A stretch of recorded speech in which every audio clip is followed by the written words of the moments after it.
بڑا بے نیاز ہے۔ وہ اگر دینے پر آئے نا تو وہ کہتا ہے کہ اگر تیرے پاس طاقت نہیں ہے نا حج کرنے کی تو ایک بار محبت سے اپنے والدین کا چہرہ تک لے، تجھے مقبول حج کا ثواب عطا کر دوں گا۔ وہ بڑا بے نیاز ہے، وہ جس کو جو دینا چاہے وہ دے سکتا ہے۔ اسی طرح ایک اور بزرگ تھے حضرت مالک بن دینار رحمۃ اللہ تعالیٰ علیہ۔ آپ لکھتے گئے کہ میں ایک دفعہ حج کے موقع پر جب حج کرنے پہنچا تو اس دن مکہ میں بہت رش تھا، بہت ہی زیادہ رش تھا۔ تو اب کیا فرماتے ہیں کہ جب میں طواف کر کے فارغ ہوا تو پھر میں نے اللہ رب العزت سے سوال کیا کہ اے باری تعالیٰ، بڑے لوگ آئے، بڑا ہجوم تھا، کیا ان سب کا حج قبول ہوا کہ کوئی بندہ رہ بھی گیا ہے؟ تو وہ مالک جو ہے نا وہ بڑا بے نیاز ہے۔ تو غیب سے آواز آئی کہ اے مالک، سب کا حج قبول ہو گیا سوائے ایک بندے کے، میں نے سب کا حج قبول کر لیا ہے، لیکن ایک بندے کا حج میں نے قبول نہیں کیا۔ وہ کون ہے؟ محمد بن ہارون بلخی، اس کا میں نے حج قبول نہیں کیا۔ تو آپ اپنے دل میں یہ چاہت لیے ہوئے محمد بن ہارون بلخی کو ڈھونڈنے نکلے کہ میں دیکھوں تو صحیح وہ کون سا ایسا بندہ ہے کہ جس کا حج قبول نہیں ہوا اور غلطی کیا ہے۔ تو آپ ڈھونڈتے ڈھونڈتے خیمے لگے ہوتے ہیں علیحدہ علیحدہ کہ یہ فلاں ملک کے بندے ہیں، یہ فلاں قبیلے کے ہیں۔ تو بلخ کے لوگوں کو مالک بن دینار رحمۃ اللہ تعالیٰ علیہ آپ فرماتے ہیں کہ میں نے ان کو ڈھونڈ لیا اور میں نے ان سے پوچھا کہ بھائی بتاؤ آپ میں سے محمد بن ہارون بلخی کون ہے؟ تو وہ جتنا بھی قبیلے والے تھے وہ کہنے لگے جی وہ تو بڑا متقی ہے، تو بڑا پرہیزگار ہے، وہ تو ہر وقت اللہ اللہ کرتا رہتا ہے، اور وہ ماشاءاللہ 23 حج کر چکا ہے اور یہ 24واں حج چل رہا ہے ان کا، بڑے متقی اور پرہیزگار ہے۔ تو پھر مالک بن دینار رحمۃ اللہ تعالیٰ علیہ فرماتے ہیں کہ میں نے ان سے کہا کہ ذرا مجھے بتائیں گے کہ وہ ہے کہاں پر، میں نے ان سے ملنا ہے۔ تو وہ آپ کے قبیلے کے جو بندے تھے وہ کہنے لگے کہ وہ پہاڑ کی پچھلی سائڈ پر انہوں نے ایک خیمہ لگایا ہوا ہے اور وہاں پر بیٹھ کر وہ عبادت کر رہے ہیں۔ حضرت مالک بن دینار رحمۃ اللہ تعالیٰ علیہ آپ ڈھونڈتے ڈھونڈتے محمد بن ہارون بلخی رحمۃ اللہ تعالیٰ علیہ آپ کے پاس پہنچے۔ وہاں پر جب پہنچے تو کیا دیکھتے ہیں کہ وہ اللہ رب العزت کی عبادت میں مشغول ہیں۔ تو آپ جب وہاں پر جا کر بیٹھے تو کہنے لگے کہ کیا تم محمد بن ہارون بلخی ہو؟ وہ کہنے لگے ہاں میں محمد بن ہارون ہوں۔ کیا تم مالک بن دینار ہو؟ کیا تم مالک بن دینار ہو؟ تو وہ بڑے حیران ہوئے، کہنے لگے کہ میں نے تو نام ہی نہیں بتایا تھا اپنا، اور ان کا نام تو میں پوچھ کے آیا تھا۔ تو وہ کہنے لگے ہاں جی میں مالک بن دینار ہوں۔ تو وہ محمد بن ہارون پوچھنے لگے بتاؤ کس غرض سے آئے ہو؟ تو کہنے لگے جی آپ کے بارے میں بڑا سنا ہے کہ آپ بڑے عبادت گزار ہیں، تو آپ کی زیارت کے لیے آیا تھا۔ وہ محمد بن ہارون کہنے لگے نا، جو اصل بات ہے نا وہ بتاؤ کہ کس مقصد سے آئے ہو؟ کہ اس لیے آئے ہو نا کہ اللہ رب العزت نے اب بھی کہہ دیا کہ اس کا حج قبول نہیں ہوا، اسی وجہ سے آئے ہو نا؟ تو مالک بن دینار رحمۃ اللہ تعالیٰ نے بڑے حیران ہوئے، کہنے لگے پتہ بھی ہے کہ حج قبول نہیں ہو رہا اور یہ 23 سے 24واں حج کر رہے ہیں۔ تو کہنے لگے کہ آپ کو معلوم ہونے کے باوجود بھی آپ بار بار آ رہے ہیں حج کرنے کے لیے؟ تو محمد بن ہارون کہنے لگے کہ اگر اس بارگاہ میں آ کر میں معافی نہیں مانگوں گا یا اس بارگاہ میں نہیں آؤں گا تو اور کہاں جاؤں گا؟ میرا رب تو یہ ہے، معاف بھی اس نے کرنا ہے، جو بھی کرنا ہے اسی نے کرنا ہے، اسی کی بارگاہ سے ملنا ہے جو بھی ملنا ہے، کیونکہ میرا تو رب یہی ہے۔ اگر کوئی اور دروازہ ہے تو مجھے بتاؤ، میں وہاں پر چلا جاؤں۔ حضرت مالک بن دینار رحمۃ اللہ تعالیٰ علیہ آپ نے جب یہ باتیں سنی تو بڑے متاثر ہوئے اور وجہ پوچھنے لگے کہ بھائی بتاؤ کہ کیا ماجرا ہے کہ اتنا حج کرنے کے باوجود بھی آپ کے حج قبول نہیں ہو رہے؟ تو وہ جو بندہ تھا وہ کہنے لگا کہ آپ یہ وجہ نہ پوچھیں تو بہتر ہے، کیونکہ آپ اگر یہ وجہ مجھ سے پوچھیں گے اور میں بتاؤں گا تو ہو سکتا ہے کہ آپ مجھ سے نفرت کرنے لگ جائیں، کیونکہ وجہ بڑی عجیب سی ہے، بڑی غلط وجہ ہے۔ حضرت مالک بن دینار رحمۃ اللہ تعالیٰ علیہ آپ بار بار اصرار کرنے لگے، بار بار پوچھنے لگے۔ تو وہ جو بندہ تھا اس نے کہا چلو اگر آپ پوچھتے گئے تو میں بتا دیتا ہوں، اور مجھے یقین ہے کہ آپ بھی غصہ کر جائیں گے۔ تو وہ حضرت صاحب جو تھے وہ کہنے لگے ذرا بتائیں تو صحیح وجہ کیا ہے، غلطی کیا ہے؟ تو وہ کہنے لگا کہ میں مالدار بندہ تھا، جاگیردار بندہ تھا، میرے پاس بڑا مال و دولت تھا، دولت کا نشہ تھا میرے اوپر، تو میں شرابی تھا، بہت گناہ گار بندہ تھا۔ تو ایک دن کیا ہوا کہ میں عصر کے ٹائم گھر آیا اور رمضان کا مہینہ تھا، اور میری والدہ جو ہے وہ تندور پر روٹیاں لگا رہی تھی، اور میں اپنی ماں کے پاس پہنچا اور جا کر میں نے کہا کہ امی جان مجھے روٹی بنا کر تو مجھے بھوک لگی ہے۔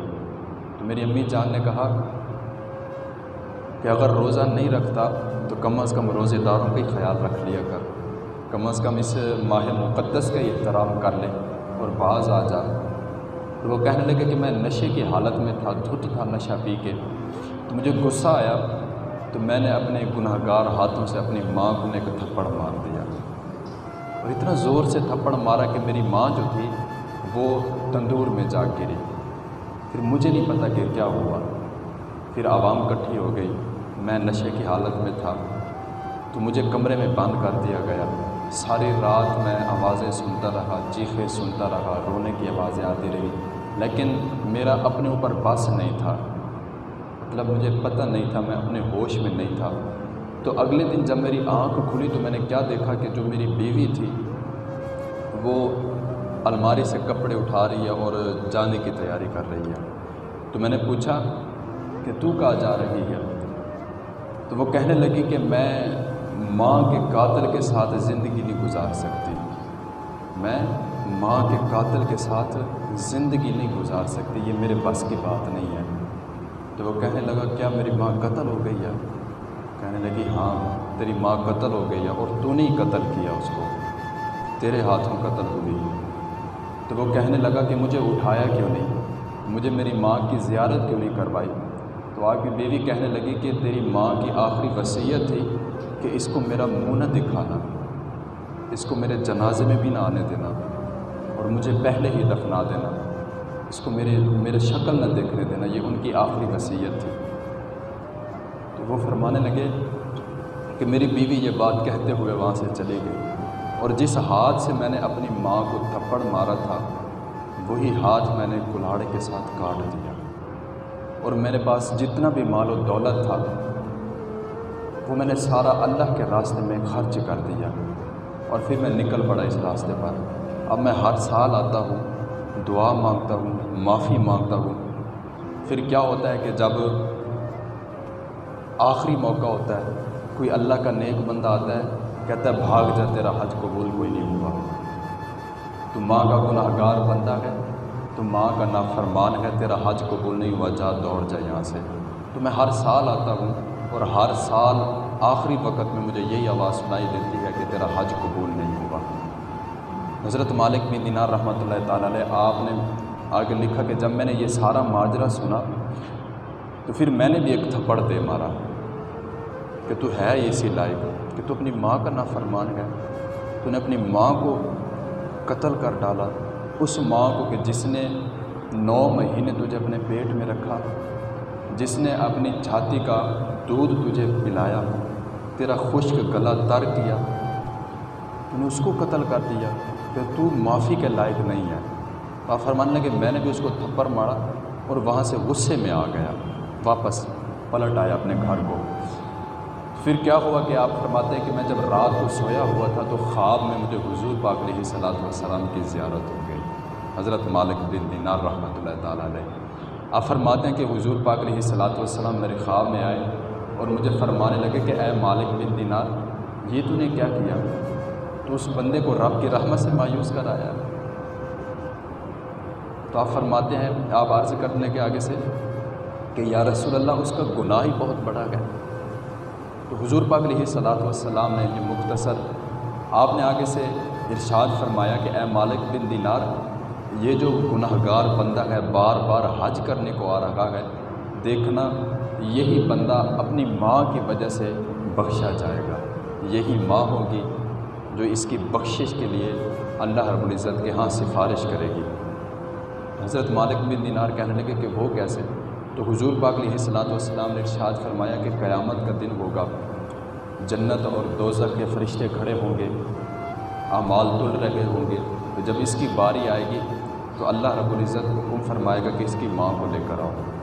تو اس کی ماں جو ہے حضور پاک علیہ الصلوۃ والسلام نے ارشاد فرمایا کہ اللہ رب العزت کی کچہری میں جو ہے نا اپنا مقدمہ لکھوائے گی کہ اس نے میرے ساتھ بہت بڑی زیادتی کی تھی، حالت روزہ میں اس نے مجھے تھپڑ مارا تھا اور مجھے تندور میں جلا کر مار دیا تھا۔ تو آپ فرمانے لگے حضور پاک علیہ الصلوۃ والسلام کے جب یہ مقدمہ درج ہو جائے گا تو اللہ رب العزت ارشاد فرمائے گا فرشتوں کو کہ اس گناہ گار بدبخت بندے کو پکڑو اور اس کو جہنم میں پھینک کر آؤ۔ جب اس کو جہنم کی طرف لے جایا جا رہا ہوگا تو اللہ رب العزت پوچھے گا کہ کیا تم یہ چاہتی ہو کہ تیرا بیٹا جو ہے وہ جہنم کی آگ میں جلے؟ اس کی ماں جو ہے وہ بڑی غصے میں ہوگی، وہ کہے گی ہاں، اس کو جہنم میں پھینکے، اس نے مجھ پر رحم نہ کیا تھا، اس نے یہ نہ دیکھا تھا کہ ایک روزہ دار ہے، اس نے روزے کا بھی احترام نہ کیا، اس نے ماہ مقدس کا بھی احترام نہ کیا، لہٰذا اس کو جہنم میں پھینک دیں۔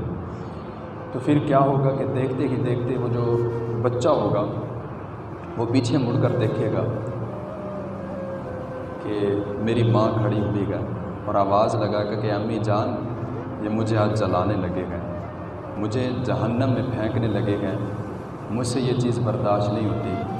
وہ یہ بات کرتے کرتے پھر آگے، پھر تھوڑی دیر آگے جائے گا، پھر پیچھے دیکھے گا اور کہے گا کہ امی جان میں تو تیرا وہ بچہ ہوں کہ دنیا میں مجھ سے اگر کوئی غلطی ہو جاتی تھی تو تم معاف فرما دیتی تھی، اگر مجھے کوئی تکلیف پہنچی تھی تجھ سے وہ برداشت نہیں ہوتی تھی، دیکھ امی جان آج مجھے جہنم میں جلایا جا رہا ہے، آج مجھے بچا دو، آج مجھے جہنم میں پھینکا جا رہا ہے۔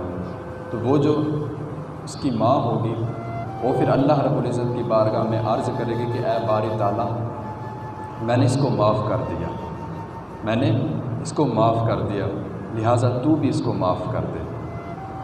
تو اللہ رب العزت اس کی ماں کے سفارش کرنے پر اس گناہ گار بندے کو جہنم سے آزادی عطا فرما کر جنت کا داخلہ دے دے گا، اس کی ماں ہی دعا کرے گی۔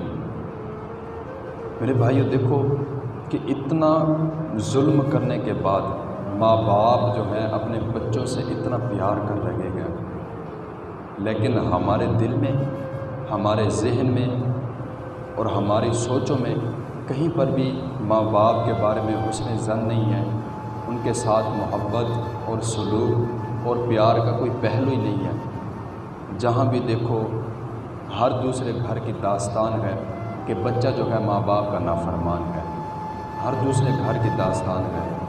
یار ہم اتنا بڑے ہو گئے ہیں کہ ہم اتنا زیادہ سمجھدار ہو گئے ہیں کہ آج ہم ماں باپ کے سامنے بھونکنے لگ گئے، آج ہمیں ماں باپ کی عزت کا نہیں پتہ، ان کے احترام کا نہیں پتہ۔ اور یہ یاد رکھنا بھائی، آج ہم ان کی قدر نہیں نہ کرتے تو دیکھنا ایک وقت آئے گا کہ جب یہ ہم سے چھین جائیں گے، جب یہ نعمت ہم سے دور چلی جائے گی، پھر ہمیں احساس ہوگا، پھر ہمیں قدر ہوگی کہ ہم نے ان کے ساتھ کیا کیا ہے۔ پھر اس وقت سوائے پچھتاوے کہ ہمارے پاس اور کچھ نہیں ہوتا۔ تو آج ہمارے پاس وقت ہے، آج ہمارے پاس یہ اللہ تعالیٰ کی نعمت ہے، یہ عظیم شان ہمارے ماں باپ ہمارے گھر میں بیٹھے ہیں، تو ان کی خدمت کریں، ان کا ادب و احترام کریں، ان کے ساتھ پیار سے بات کریں، اور اپنی عادت بنا لے کہ ماں باپ جتنی مرتبہ بھی بات کریں نا، اگر آپ نے وہ سنی ہوئی بھی ہے تو آپ ایسے اس کو سماعت کریں کہ جیسے آپ پہلی مرتبہ سن رہے ہیں، اور بڑی محبت سے سنیں، سکون سے بیٹھیں، ماں باپ کو ٹائم دیں۔ اور یہ حقیقت بات ہے کہ جو بندہ محبت کے ساتھ، پیار کے ساتھ اور عاجزی کے ساتھ اگر اپنی ماں کے پیر چومتا ہے نا بھائی، تو میرا خود یہ تجربہ ہے کہ وہ ایسے لگتا ہے کہ جیسے وہ جنت کی چوکھٹ کو چوم کر آ گیا۔ اپنے ماں باپ کی خدمت کیا کرو، ان کا ادب و احترام کیا کرو، ان کے سامنے اونچی آواز میں بات نہ کیا کرو، دھیمے لہجے میں بڑے ہی ادب کے ساتھ، پتہ نہیں چلتا کہ کون سا ایسا ہمارا ایسا عمل ہو کہ جس وجہ سے ہم نافرمان ہو جائیں اور ہماری ساری زندگی کی جمع پونجی جو ہے ایک لمحے میں ضائع ہو جائے۔ یہ ماں باپ ہمارے لیے جنت کا ذریعہ بھی ہے اور یہی ماں باپ ہمارے لیے جہنم کا ذریعہ بھی بن سکتے ہیں اگر ہم ان کے نافرمان ہو جائیں تو بچا کریں اس چیز سے بھائی، ماں باپ کی عزت کریں، ان کا ادب و احترام کریں، رات کو جب گھر جائیں اپنے ماں باپ کے پیر دبائیں، ان کی حالت دریافت کریں، محبت کے ساتھ پیش آئیں۔ ہر روز 24 گھنٹوں میں آدھا گھنٹہ، پونا گھنٹہ، 1 گھنٹہ جو ہے یہ اپنے ذہن میں بنا کر رکھیں کہ یہ ٹائم جو ہے ہم نے اپنے ماں باپ کو دینا ہے۔ اس میں اور کوئی چیز نہیں ہوگی، نہ ہمارے بچے آئیں گے، نہ ہماری بیوی آئے گی، نہ ہی یہ جو موبائل ہے جس نے ہمیں برباد کر دیا، نہ یہ آئے گا۔ اس وقت میں صرف اور صرف ماں باپ کی زیارت ہوگی اور ان کی خدمت ہوگی اور ان کے ساتھ پیار و محبت کی باتیں ہوگی۔ جب ہم یہ کریں گے نا تو ہماری زندگی بہت آسان ہو جائے گی، ہمیں خود محسوس ہوگا۔ اس چیز کو اپنے ذہن میں بٹھائیں، اپنے دلوں میں رکھیں اور اپنے ماں باپ کی قدر کر لیں۔ جیتے جی ان کی قدر کر لیں، مرنے کے بعد قدر کرنے کا کوئی فائدہ نہیں، ملتا تو ہے لیکن وہ مزہ نہیں آتا جو جیتے جی ان کی خدمت کرنے میں گئے۔ تو احتیاط کریں، خیال کریں اپنے ماں باپ کا۔ میں دعا کرتا ہوں کہ آج کے اس پروپکار اجتماع کے صدقہ سے جتنا بھی احباب آپ یہاں پر بیٹھے ہیں، اگر جن کے والدین زندہ ہیں، اللہ رب العزت ان کی صحت و تندرست والی لمبی زندگی عطا فرمائے ان کو، اور جن کے والدین اس دنیا فانی سے پردہ کر گئے، اللہ رب العزت ان کی بخشش و مغفرت فرمائے اور ہم سب کو عمل کی توفیق عطا فرمائے۔ ان کی بات پھیلانا صدقہ جاریہ ہے، ثواب کی نیت سے ویڈیو کو شیئر ضرور کیجیے۔